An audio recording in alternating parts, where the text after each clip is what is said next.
സഹായിക്കണം. പൈസ ഇല്ലെങ്കിലും കുഴപ്പമൊന്നുമില്ല. സന്മനസ്സുള്ളവർ ഈ വീഡിയോ ഒന്ന് പരമാവധി ഷെയർ ചെയ്താൽ മതി.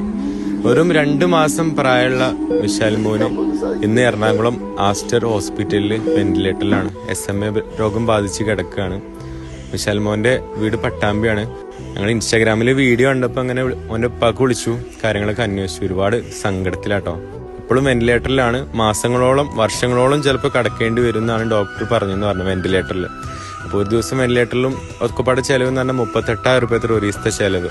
അപ്പോൾ ഇത് 1, 2, 3 ദിവസമല്ല, മാസങ്ങളോടാണോ വർഷങ്ങളാണോ എന്ന് അറിയില്ല. അപ്പോൾ പരമാവധി എല്ലാവരും, നമ്മുടെ കേരളത്തിൽ 3.5 കോടി ജനങ്ങളുണ്ടല്ലോ, ഏകദേശം 1 രൂപ എടുത്താൽ തന്നെ നമുക്ക് നമ്മുടെ വിശാൽ മോനെ തിരിച്ചു കൊണ്ടുവരാൻ പറ്റും. ഇന്ന് ബറാത്തിരാവാണ്. നമ്മൾ സഹായിക്കണത് അത് ഉണ്ടാവും, മറക്കണ്ട. നാളെ നമുക്കാണോ നമ്മളെ കുട്ടികൾക്കാണോ നമ്മളെ വീട്ടുകാർക്കാണോ ആർക്കാണോ എന്താന്ന് വരാന്നൊന്നും പറയാൻ പറ്റൂല. അപ്പൊ ഞാനിപ്പോ വീഡിയോ ചെയ്യണത് ഇപ്പൊ നമ്മളെ കുടുംബക്കാരും ആയതുകൊണ്ടൊന്നല്ല. കുട്ടി കണ്ടപ്പോ, കുട്ടി കരയണ ആ വീഡിയോ കണ്ടപ്പോ ഭയങ്കര സങ്കടമായി, സത്യം പറയാലോ. അപ്പൊ നിങ്ങളെ കൊണ്ട് കഴിഞ്ഞ രീതിയിലൊക്കെ സഹായിക്കും. പിന്നെ ഞാൻ ആദ്യം പറഞ്ഞില്ല, പൈസ ഇല്ലെങ്കിലും കുഴപ്പമില്ല ഷെയർ ചെയ്യണമെന്ന് പറയാനുള്ള കാരണം എന്താണെന്ന് വെച്ച് കഴിഞ്ഞാൽ പൈസ ഉള്ള ആൾക്കാരുണ്ടാവുമല്ലോ. അപ്പൊ അവര് ഷെയർ ചെയ്യുമ്പോഴല്ലേ അവർക്ക് എത്തുള്ളൂ. നിങ്ങൾക്ക് അറിയാമെന്ന് അറിയില്ല, വീഡിയോക്ക് റീച്ച് വരുന്നുണ്ടെങ്കിൽ ലൈക്കോ കമന്റോ എന്തെങ്കിലും കിട്ടാലോ വീഡിയോ ഇങ്ങനെ ഷെയർ ചെയ്ത് പോവുള്ളൂ. അപ്പൊ എന്തെങ്കിലുമൊക്കെ ചെയ്യാം. പിന്നെ പെട്ടെന്ന് തന്നെ പരമാവധി സഹായിക്കും.